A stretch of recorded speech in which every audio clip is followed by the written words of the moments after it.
الذي وفق من أحبه لطاعته واتباع حبيبه ومصطفاه سيدنا ومولانا محمد بن عبد الله صلى الله عليه وآله وصحبه وسلم. اجتمعنا وإياكم في هذه الليلة المباركة احتفالا بليلة ميلاد النبي محمد صلى الله عليه وسلم، أفضل وأعظم مولود برز لهذا الوجود الحامد المحمود محمد صلى الله عليه وآله وصحبه وسلم، الذي فاق الخلائق وفاق جميع الخلق في الخلق والخلق، ولم يدانه في علم ولا كرم. إذا فضل الأنبياء والمرسلين فإذا فضل جميع الخلق أجمعين صلى الله عليه وآله وصحبه وسلم. فما اجتمعنا فرحة به، فالله يوفقنا وإياكم للاقتداء والاهتداء في هديه صلى الله عليه وآله وصحبه وسلم، ويحيينا على ملته ويحشرنا في زمرته في عافية من غير ابتلاء والامتحان بجاه النبي محمد صفوة الأكوان صلى الله عليه وآله وسلم.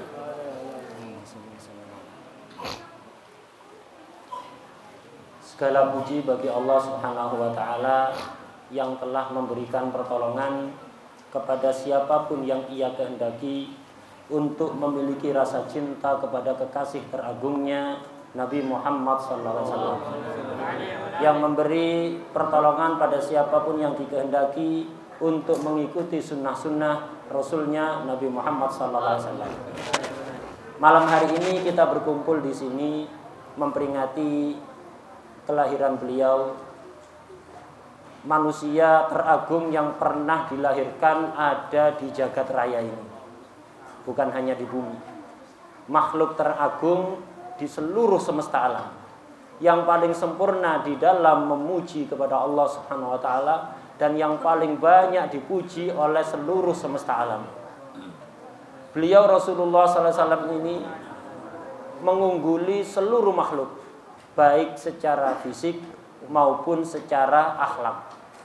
Bukan hanya dibanding dengan manusia biasa, dengan para nabi, dengan para rasul. Beliau paling sempurna fisiknya, beliau paling bagus akhlaknya. Kalau kita berbicara ilmu, para nabi pun ilmunya tidak bisa mendekati ilmu Rasulullah SAW. Jika kita berbicara kedermawanan beliau, kedermawanan para nabi dan rasul pun tidak mendekati kedermawanan beliau sallallahu alaihi wasallam.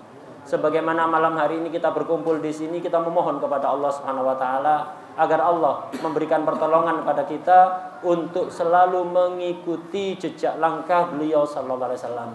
Selama hidup kita tetap berada dalam agama beliau, dan nanti ketika dibangkitkan di akhirat, semoga kita dikumpulkan bersama kelompok beliau dalam keadaan selamat, tanpa didahului azab, tanpa didahului cobaan dan ujian, murni anugerah dari Allah Subhanahu wa Ta'ala dengan perantara Nabi Muhammad sallallahu alaihi wasallam.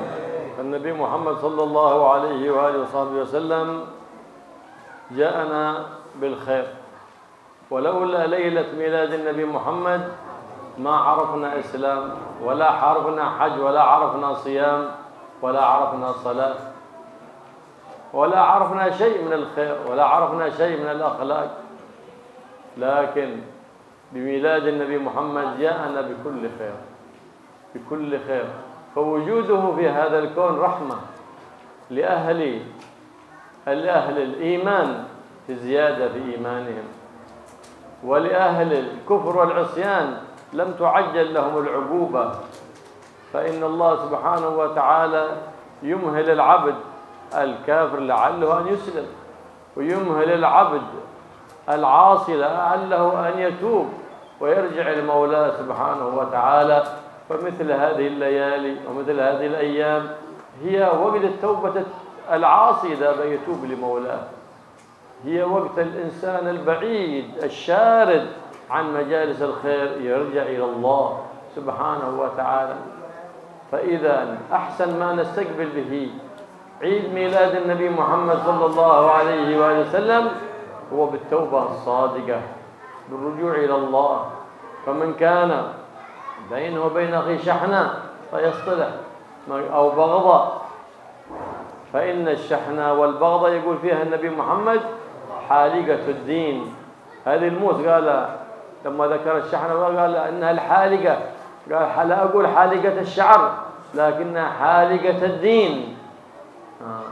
فلهذا إذا نزلت الرحمات والبركات من رب البريات وجدت اثنين متشاحين أو متباغضين أو متقاطعين ترتفع الرحمة، فيقول دعوهما حتى يصطلحا. أي من أراد أن تشمله الرحمة فيعمل بمكارم الأخلاق. الله سبحانه وتعالى أرسل حبيبه محمد بمكارم الأخلاق، فقال إنما بعثت لأتمم مكارم الأخلاق. Rasulullah Shallallahu Alaihi Wasallam itu datang kepada kita membawa semua kebaikan. Seandainya tidak ada malam kelahiran Rasulullah Shallallahu Alaihi Wasallam, kita tidak akan tahu sama sekali apa itu kebaikan. Kita tidak akan tahu apa itu sholat, puasa, haji, zakat, akhlak mulia. Tidak akan pernah tahu sama sekali. Sejak Rasulullah SAW dilahirkan, sejak itulah umat manusia mengetahui mana yang baik, mana yang buruk. Wujudnya, lahirnya Rasulullah SAW ada di jagat raya ini adalah rahmat. Bukan hanya untuk orang yang beriman, tapi juga untuk yang kafir dan yang ahli maksiat. Orang yang ahli iman mendapatkan rahmat dari Nabi dengan bertambah keimanannya. Orang yang kafir dan ahli maksiat mendapatkan rahmat dari Nabi, kenapa? Tidak langsung disiksa dan dibinasakan.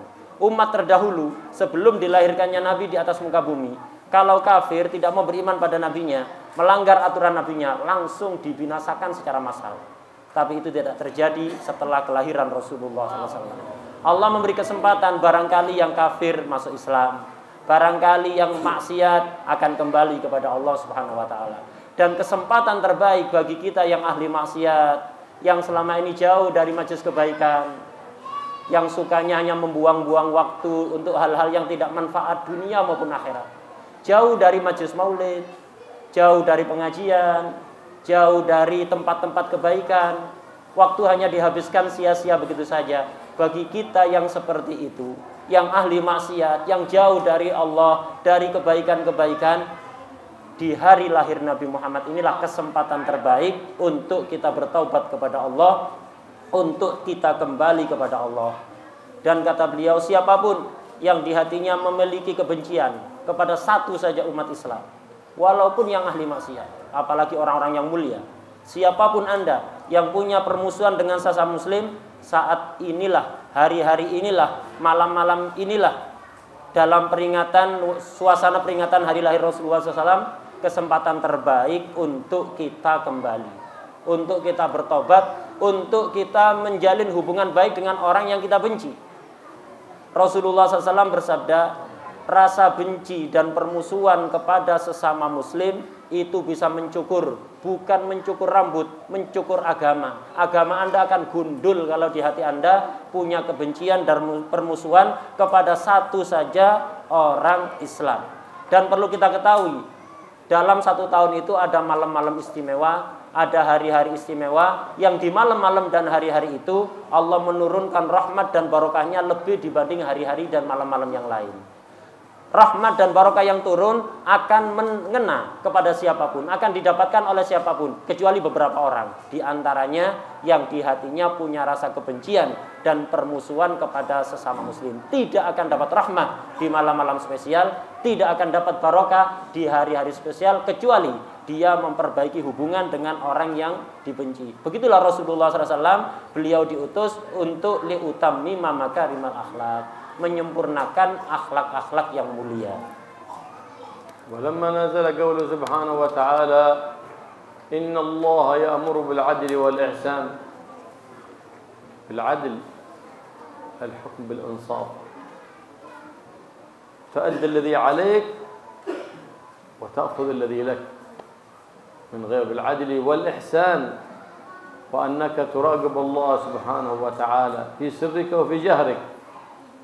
ليس عند الناس ترى أنك من الأخيار، فإذا خلوت بمولاك سبحانه وتعالى بارزته بالمعاصي الصغار والكبار. قال بعض الصحابة رضي الله تعالى كان في حضرة النبي محمد صلى الله عليه وآله وسلم، قال يؤتى يوم القيامة بأناس لهم أعمال كبار كأمثال الجبال بيض، أعمال صالحة،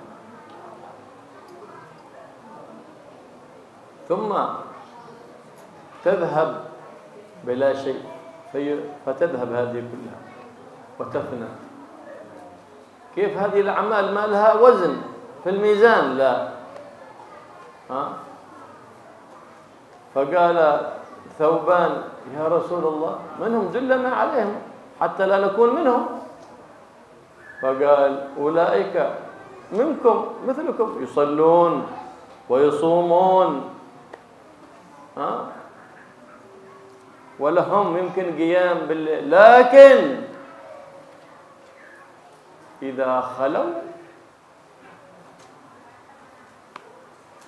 يبارزون مولاهم بالمعاصي فيستحيون من الناس ولا يستحيون من الله، والله سبحانه وتعالى يراهم في كل مكان. كاميرا ربي سبحانه وتعالى تراقب كل إنسان في خلوته وفي جلوته، فالإنسان يعامل مولاه، هذا هو الإحسان.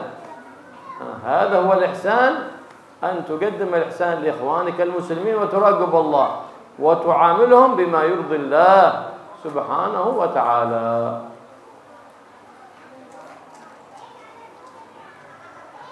Allah Subhanahu wa taala berfirman, "Innallaha ya'muru bil adli wal ihsan."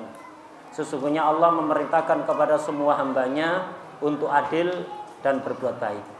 Yang dimaksud adil itu adalah kita melaksanakan kewajiban dan hanya mengambil hak kita, tidak melakukan kedoliman pada orang lain.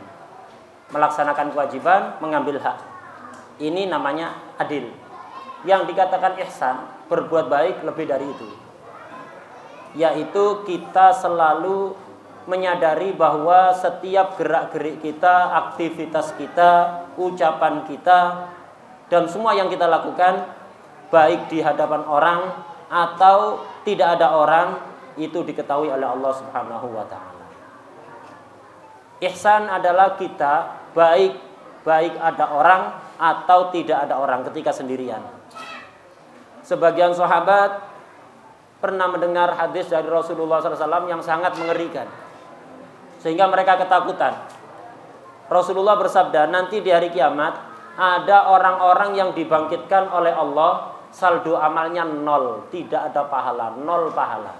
Padahal dulu ketika di dunia menjaga sholat 5 waktu, ketika di dunia puasa sunat, sholat sunat, bangun malam, qiyamul lail, itu rutin berjamaah mungkin, dan melakukan sedekah, banyak sekali amal baiknya di dunia. Tapi ketika dibangkitkan ternyata saldo amalnya nggak ada sama sekali, 0, terhapus total. Akhirnya Sayyidina Sauban bertanya pada Rasulullah, orang ini amalnya segede gunung, besar sekali, banyak sekali amalnya di dunia, amal baiknya, tapi di akhirat tidak ada pahalanya sama sekali.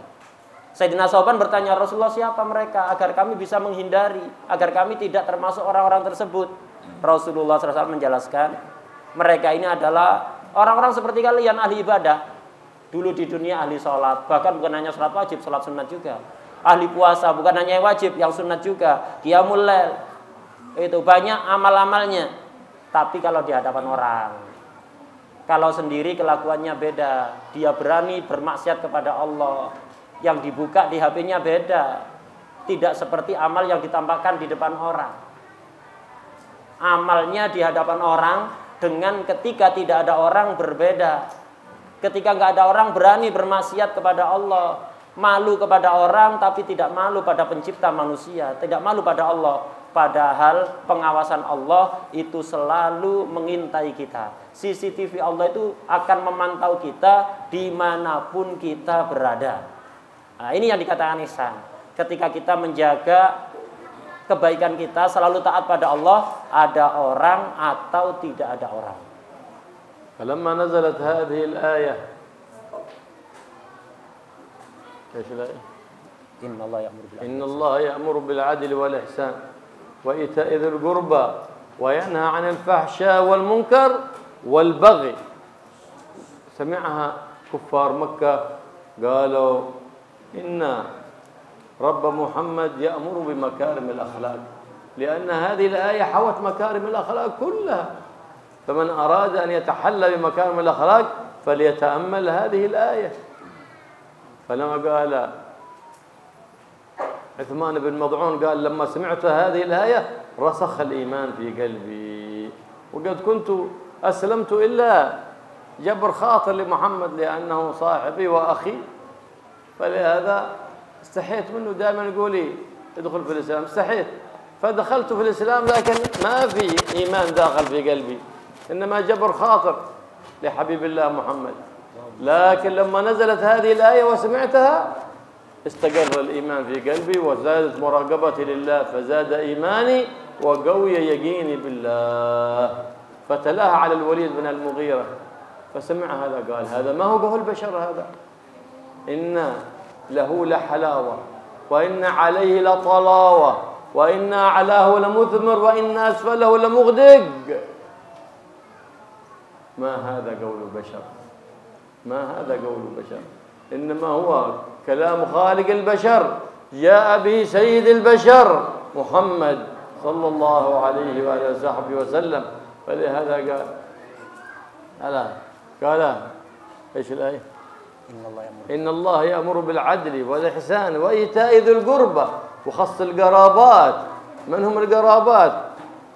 آبائك وأمهاتك، أخوانك، أخوالك، أبناء إخوانك، أبناء أخواتك، أبناء أعمامك، أبناء أخوالك، هذا هم القرابة، صلهم. فقد قال صلى الله عليه وآله ما هناك طاعة أعجل من صلة الرحم، ما هناك طاعة أعجل من بر الوالدين، يعني ثوابها وثمرتها في الدنيا قبل الآخرة. فبر الوالدين وصلة الأرحام قال النبي محمد صلى الله عليه وسلم مثرات في الأموال، بارك الله في مالك، منساة في الآجال. لكن بعض الناس اليوم إذا كبر والده ولا كبرت والدته ابتعد عنها وصار في بيت وهي في بيت، يمكن يزورها في السنة مرة ولا في الشهر مرة. ما هذا من الإحسان، ما هذا القيام بوصية الله سبحانه وتعالى بالآباء والأمهات والأرحام. لكن أمر بذلك إن عندك فاضل من المال فأعطهم، ما عندك فاضل أقل حاجة أن تتودد إليهم، تسأل عنهم بعواد، بتفرح لفرحهم، تبارك لهم، وتحزن لحزنهم، تعزيهم في مصيبتهم، وتدعو لهم في أوقات الإجابة. هذا من صلة الرحم، هذا من البر. جاء شخص عن سيدنا علي بن أبي طالب كرم الله وجهه يا أمير المؤمنين عندي ضيق من العيش، ماشي عندي مال.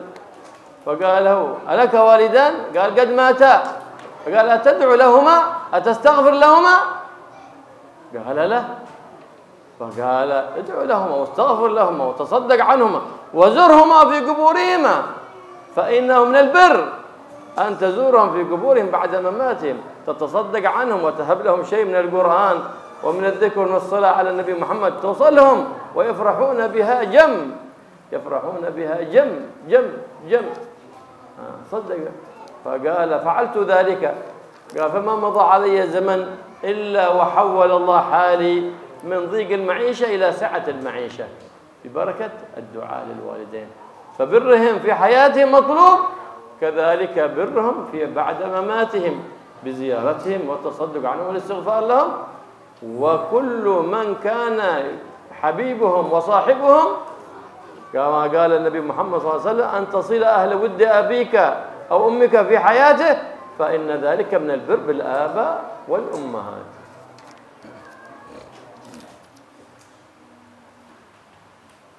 Ketika ayat tadi turun yaitu innallaha ya'muru bil adli wal ihsan. Sesungguhnya Allah memerintahkan keadilan, berbuat baik, wa ita'idil qurba, memberi sebagian harta yang kita dapatkan kepada sanak famili, kerabat. Wa yanha 'anil fahsya'i wal munkar wal baghi.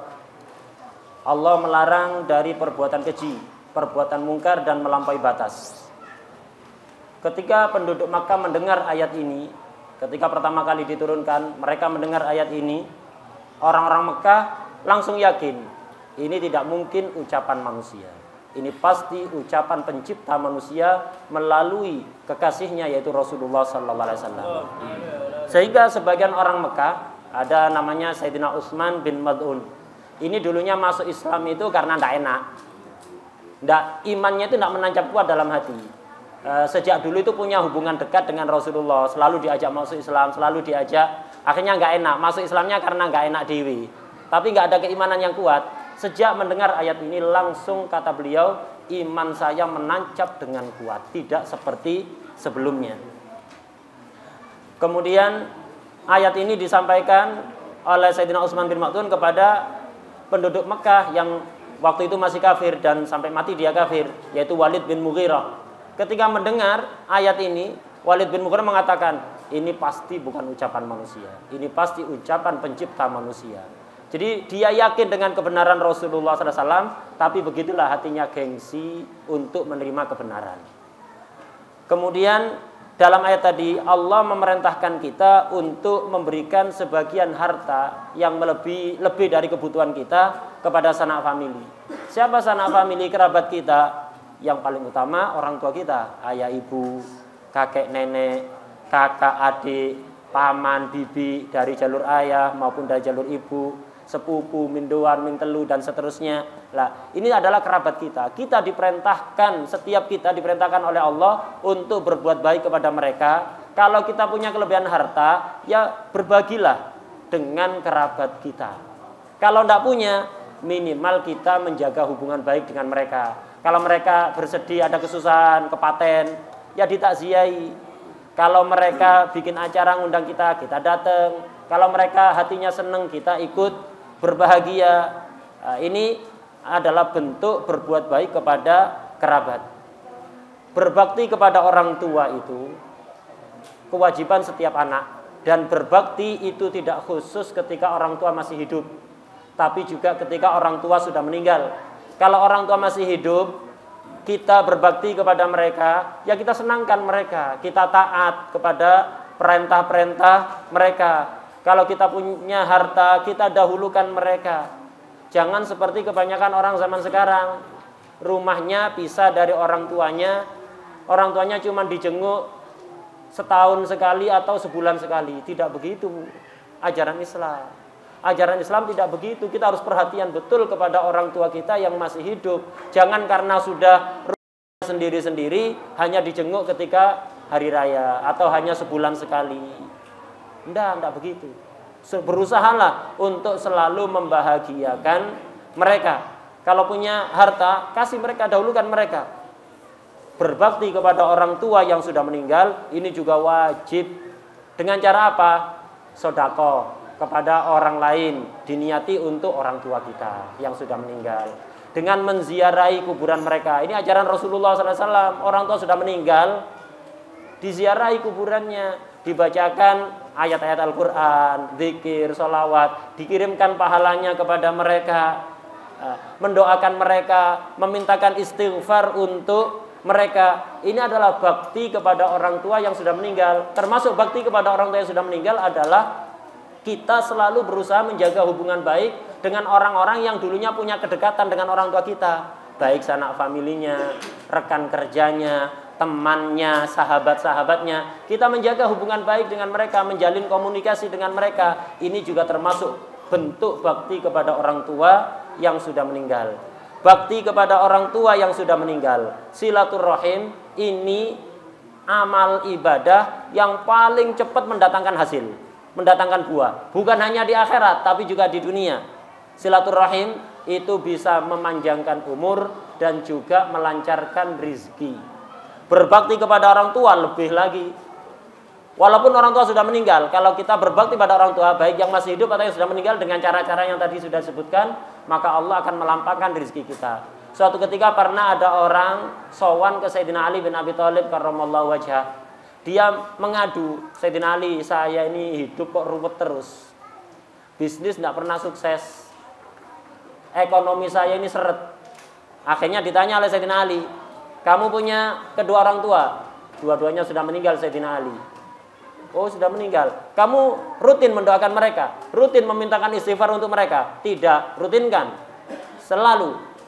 Sering-sering mendoakan orang tua walaupun sudah meninggal. Memintakan istighfar untuk orang tua walaupun sudah meninggal. Maka rizki kamu akan dilancarkan oleh Allah Subhanahu wa ta'ala. Akhirnya orang tadi itu nuruti arahan Sayyidina Ali. Tidak lama waktu berjalan, jarak beberapa hari, dia langsung datang lagi pada Sayyidina Ali bergembira karena keadaannya sudah berubah. Yang asalnya ekonominya susah, diberi kelapangan rizki oleh Allah Subhanahu wa ta'ala. فلما سمع الوليد بن المغيرة وكان رئيسا في قومه وعرف أن هذا الكلام يأمر بمكارم الأخلاق فهذه الآية ما من شر إلا وانهت عنه وما من خير إلا وأمرت به فانشرح صدره للقرآن فكاد أن يسلم ويدخل في الإسلام لكنه له صاحب سيء خبيث يقال له أبو جهل الجاهل فقال أبو جهل رأى أنه كاد أن يسلم قال إن أسلمت فأن مقاطعك وجهي من وجهك حرام فلم يدخل في الإسلام بسبب الصحبة السيئة ولو كان له صاحب خير صاحب صالح بيعينه على الخير ولهذا صحبة الأخيار هذا بها تدرك الخير في الدنيا وفي الآخرة وصحبة الأشرار تكون لك عار ونار في الدنيا والآخرة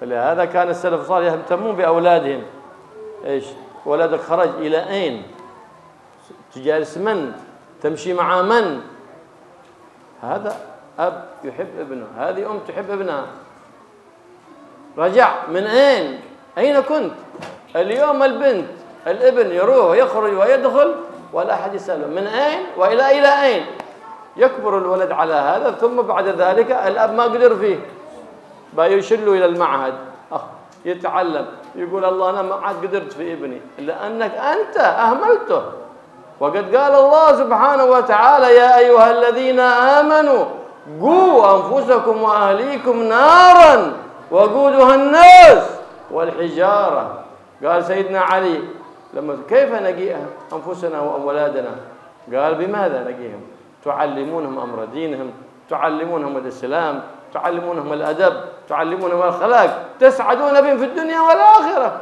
إيش فائدة تخلف له مال وذهب وسيارة ودار ولما تخلف له أدب ولا تربية حسنة أبدا وقد قال النبي محمد صلى الله عليه وسلم ربوا أولادكم على 3 خصال محبتي ومحبة أهل بيتي والقرآن إذا ربينا على هذا أولادنا على الخلق الحسن وعلى المحبة والقلوب الصافية بيكبرون وبنفرح بهم في الدنيا في الحياة بينفعونها وفي الممات بذكر حسن يبقى ذكرك حسن وأنت في قبرك لكن لو خلفت ابن صايع ضايع بيبقى ذكرك حسن وأنت في قبرك بيذكرونك بالسوء فلان أهمل ولده لهذا النبي محمد صلى الله عليه وسلم يقول لا إذا مات ابن آدم انقطع عمله إلا من 3 ولد صالح يدعو له ولد صالح إذا مات تعد الولد الصالح ينفعك في حياتك وبعد مماتك هذا ولد صالح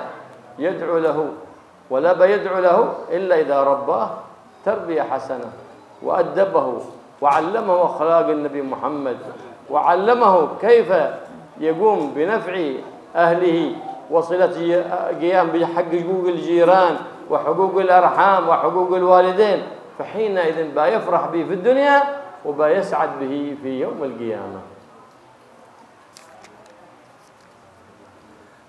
Ketika Walid bin Mughirah mendengar ayat yang tadi innallaha ya'muru bil adli wal ihsan dan seterusnya, Walid bin Mughirah ini salah satu tokoh orang kafir Makkah yang jika dia masuk Islam akan banyak orang-orang Makkah yang ikut. Ketika dia mendengar ayat tadi Dia sangat yakin dari hatinya yang paling dalam bahwa ini bukan ucapan manusia. Ini pasti ucapan, ini adalah firman Allah Subhanahu wa taala. Jadi Nabi Muhammad SAW ini betul-betul Nabi dan Rasul. Akhirnya dia itu hatinya diberi kelapangan oleh Allah, tertarik untuk masuk Islam. Dan sudah hampir saja masuk Islam. Cuma masalahnya dia ini punya teman tepak selopot. Teman sing ndak pokro, ini perlu jadi renungan untuk kita. Jangan sampai punya teman ndak pokro. Nah, Walid bin Mughirah hampir saja dapat hidayah masuk Islam. Cuman dia punya teman ndak pokro, yaitu Abu Jahal. Dia mengutarakan maksud hatinya kepingin masuk Islam. Akhirnya kata Abu Jahal, kalau kamu masuk Islam putus hubungan, ndak usah berteman dengan saya lagi. Akhirnya nggak jadi masuk Islam gara-gara teman sing ndak epleng. Karena itu jangan sampai berteman dengan orang-orang ndak epleng. Anda akan tersesat di dunia dan akhirat. Seperti yang terjadi pada Walid bin Mughirah gara-gara berteman dengan Abu Jahal. Bertemanlah dengan orang-orang yang mengajak Anda kepada kebaikan. Teman-teman yang sukanya ngajak maulid, ngajak pengajian, ngajak hadir hall, ngajak hadir majelis kebaikan. Ikuti, dekat dengan orang-orang seperti itu. Jangan suka dekat dengan orang yang ngajak-ngajak pada kemaksiatan atau melakukan hal-hal yang gak ada manfaatnya di dunia maupun akhirat. Anda akan menyesal dunia sampai akhirat. Di kuburan Anda akan menyesal. Kemudian beliau juga menekankan pentingnya pendidikan anak, putra-putri. Ulama salaf itu sangat perhatian pada anaknya sejak kecil. Kalau datang dari main ditanyai dari mana, sama siapa, ngapain. Dikontrol sejak masih kecil sehingga ketika dewasa menyenangkan, membahagiakan orang tuanya. Setelah orang tuanya meninggal, membahagiakan orang tuanya di kuburan. Di akhirat, menyenangkan orang tuanya. Tidak seperti kebanyakan orang tua sekarang. Anaknya kadang anak perempuan, keluar rumah, kemudian pulang gak ditanyai dari mana, sama siapa, ngapain. Sejak kecil diabaikan. Akhirnya ketika gede kewalahan, gak bisa ngatur. Akhirnya taruh pondok, karena gak bisa ngatur. Kesalahannya gara-gara sejak kecil gak dikontrol. Di pondok, bikin ruwet ada di pondok. Kesalahan orang tua ketika masih kecil tidak dikontrol, tidak dididik dengan benar. Allah Subhanahu wa taala berfirman, "Ya ayyuhalladzina amanu qu anfusakum wa ahlikum naro wa quduhan nas wal hijarah." Wahai orang-orang yang beriman, hindarkan, selamatkan diri kalian, keluarga kalian dari api neraka yang bahan bakarnya adalah patung-patung yang disembah dan juga manusia yang ahli maksiat. Bagaimana kita melindungi diri kita? Bagaimana kita melindungi keluarga kita, putra-putri kita dari api neraka? Diajari ilmu agama, dibekali ilmu agama, diajari Islam yang benar, akhlaknya Rasulullah SAW. Anda akan bahagia di dunia dan di akhirat. Anda di dunia berbahagia melihat putra-putri yang saleh. Ketika Anda meninggal, Anda akan dikenal kebaikannya. Dan anak ini akan terus menjadi sebab bertambahnya pahala Anda walaupun Anda sudah meninggal. Sebagaimana hadis Rasulullah SAW, "Idza mata ibnu Adam inqata amalu illa min salas." Kalau orang itu sudah mati, seluruh amalnya putus. Dia tidak bisa menambah pahala kecuali 3 hal. Di antaranya adalah anak soleh yang sering mendoakan orang tuanya. Buat apa Anda punya anak yang sudah berkecukupan segalanya tapi gak punya akhlak, gak punya adab, gak ngerti ilmu agama? Dia akan menyengsarakan Anda di dunia sampai akhirat. Di kuburan pun ketika Anda meninggal, Anda dikenal kebaikannya. Ini dulu orang tuanya enggak perhatian dengan pendidikan anaknya, akhirnya modelnya kayak gini. Setelah Anda mati pun akan dikenang seperti itu oleh orang-orang, dikenal keburukannya. Karena itu persiapkan anak kita dididik dengan ilmu agama, akhlaknya Rasulullah SAW. Urusan harta sudah ditanggung oleh Allah. Percuma kita menyiapkan rumah untuk putra-putri kita, mobil, harta yang melimpah untuk putra-putri kita, kalau nggak punya adab, kalau nggak punya bekal ilmu agama. Dia hanya akan menjadi sebab sengsara Anda di dunia, di kuburan, sampai ada di akhirat. Bagaimana mendidik putra-putri yang benar? Ini sabda Rasulullah SAW. Rasulullah SAW bersabda, didiklah putra-putri kalian dengan 3 hal. Tanamkan sekuat-kuatnya 3 hal ini pada putra-putri kalian. Kalau ini ada pada putra-putri kalian, dijamin Anda bahagia dunia sampai akhirat. Pertama, mahabbati. Ajarkan putra-putri kita cinta pada Rasulullah SAW. Dan itu nggak akan terjadi kalau mereka nggak kenal pada Rasulullah SAW. Kenalkan mereka pada Rasulullah SAW. Senangkan hati mereka kepada Rasulullah sampai mereka cinta kepada Rasulullah SAW. Yang pertama. Yang kedua, ajarkan putra-putri kalian untuk mencintai keluargaku, ahlul baitku. Jangan sampai mendidik putra-putri kita untuk membenci kepada ahlul bait, kepada keturunan Rasulullah SAW. Anda akan menyesal di dunia sampai akhirat. Dipastikan, dijamin. Kalau nggak percaya, silahkan buktikan nanti di akhirat. Didiklah putra-putri kalian untuk mencintai keluargaku. Ini yang kedua. Yang ketiga, ajari mereka Al-Quran. Ajari mereka Al-Quran. Ilmu Al-Quran bukan hanya ilmu dunia, tidak ada masalah, tapi juga bekali ilmu Al-Quran. Kalau putra-putri Anda memiliki tiga ini, cinta pada Rasulullah, cinta pada keturunan Rasulullah SAW, keluarga Rasulullah SAW, dan memahami Al-Quran, Anda akan bahagia. Pastikan Anda bahagia di dunia, di kuburan, sampai ada di akhirat. Kemudian didiklah juga mereka dengan akhlak-akhlak yang dicontohkan oleh Rasulullah SAW. Ajari mereka berbakti pada orang tua, menghormati orang lain, menghargai orang lain, dan akhlak-akhlak Rasulullah SAW lainnya. ومن أراد أن يكون من البارين يكتب من البارين فليأتي بعد كل أذان ودعاء الوسيلة رب اغفر لي ولوالدي 5 مرات. ومن أراد أن يرزقها الله الولد الصالح فيدعو بعد كل أذان اللهم بارك لي في أولادي واحفظهم وارزقهم ولا تضرهم ووفقني ووفقهم لطاعتك وارزقني برهم. فمن كان يشتكي الدين فليكثر أو قلة الرزق فليكثر من الاستغفار والصلاة على النبي المختار محمد صلى الله عليه وآله وصحبه وسلم. من خاف من عدو يؤذيه فليكثر من حسبي الله ونعم الوكيل. من خاف بأحد يمكر به يعاديه في الانستغرام أو في الفيسبوك أو في اليوتيوب يرسل فيديوهات يعاديه أو يعاديه في الواقع فيقول يكثر من هذه الآية وأفوض أمري إلى الله إن الله بصير بالعباد.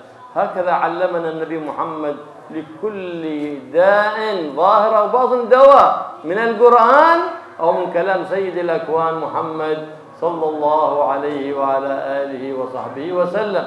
فأكثروا من الصلاة على النبي محمد خصوصا في شهر ميلاد النبي محمد فإن هذا مجرب لزوال الهموم وزوال الغموم.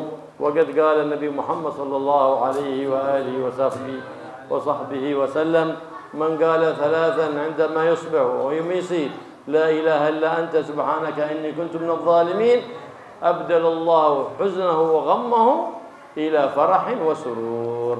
فالله يوفقنا وإياكم لاتباع النبي محمد صلى الله عليه وسلم ويغفر لنا ولكم من الذنوب ويذهب عنا كل هم وكدر ويوفقنا وإياكم لاتباع النبي سيد البشر صلى الله عليه وآله. تعود علينا وعليكم هذه المجالس وهذه الأعياد مرات وكرات ونحن وإياكم في خيرات ومسرات في صحات وعافيات في طول عمر في صحة وعافية وأرزاق تعيننا على طاعة الله وطاعة النبي محمد صلى الله عليه وآله وصحبه وسلم.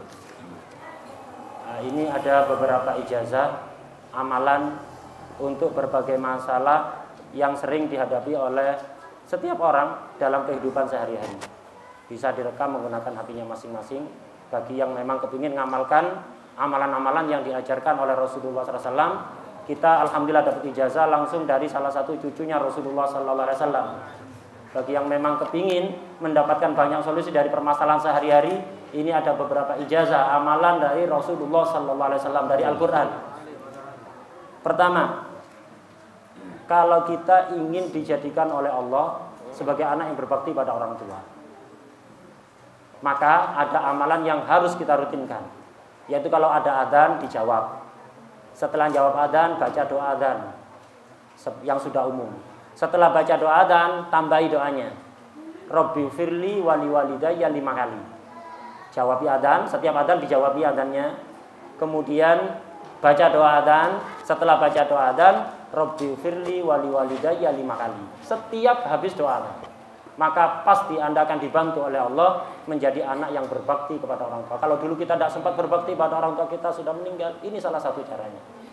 Kedua, kalau kita ingin putra-putri kita menjadi anak yang saleh, yang membahagiakan orang tua di dunia sampai akhirat. Mungkin anaknya itu mesakat, meler atau yang lain, sering menyusahkan orang tua. Ini salah satu amalan agar putra-putri kita dijadikan putra-putri yang saleh. Tentunya setelah mengamalkan apa yang tadi disampaikan. Ini diantaranya ikhtiar doa. Kalau tadi pendidikan, doanya adalah ya tadi itu.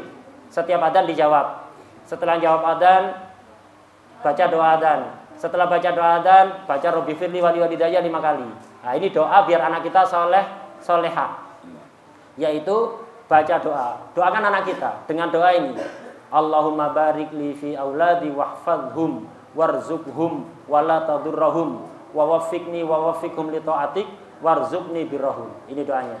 Saya ulang. Allahumma barik li fi auladi wahfadhum warzuqhum wala tadurrahum wa waffiqni wa waffiqhum li ta'atik warzuqni birrahum. Artinya, ya Allah berkatilah putra-putri kami. Jagalah mereka, karuniakan rizki yang luas kepada mereka. Jangan kau datangkan mara bahaya pada mereka. Bantulah aku dan mereka untuk selalu taat kepadamu dan karuniakan kepadaku bakti mereka. Nah, ini kalau anaknya kepingin putra-putrinya menjadi putra-putri yang soleh, solehah. Ini silakan direkam atau ini nanti akan diupload. Ini hanya direkam. Nanti diupload insya Allah di YouTube beliau Al-Mihdar Tarif. Atau lebih baik merekam sekarang atau catat.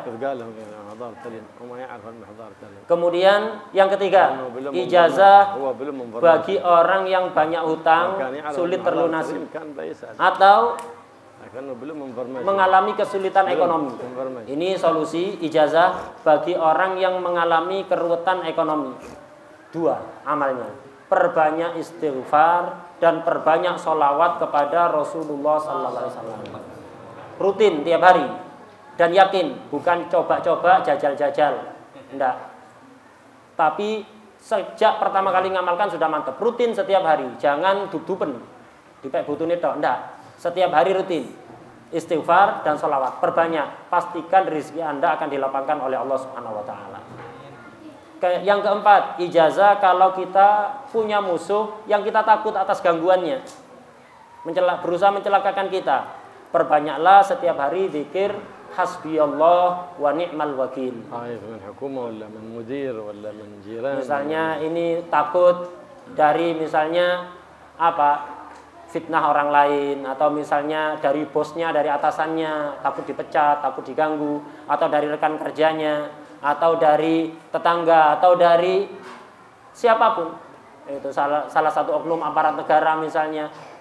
Kalau ingin selamat, rutin setiap hari membaca hasbiyallah wa ni'mal wakil.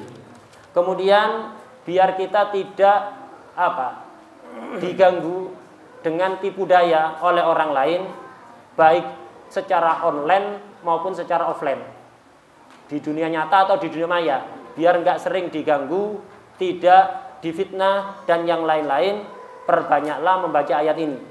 Wa ufawwidu amri ilallah innallaha basirum bil ibad. Itu rutin setiap hari dibaca. Wa ufawwidu amri ilallah innallaha basirum bil ibad. Di Quran itu semuanya ada.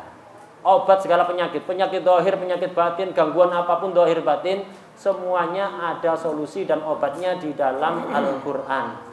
Kemudian beliau memesankan kepada kita, mewasiatkan pada kita, perbanyaklah sholawat kepada Rasulullah SAW, khususnya di bulan kelahiran beliau ini. Sholawat itu ketika diperbanyak, itu sangat mujarab untuk menghilangkan segala kegelisahan, kegundahan, kesedihan, dan yang semisalnya. Solusi dari setiap apapun, perbanyak sholawat.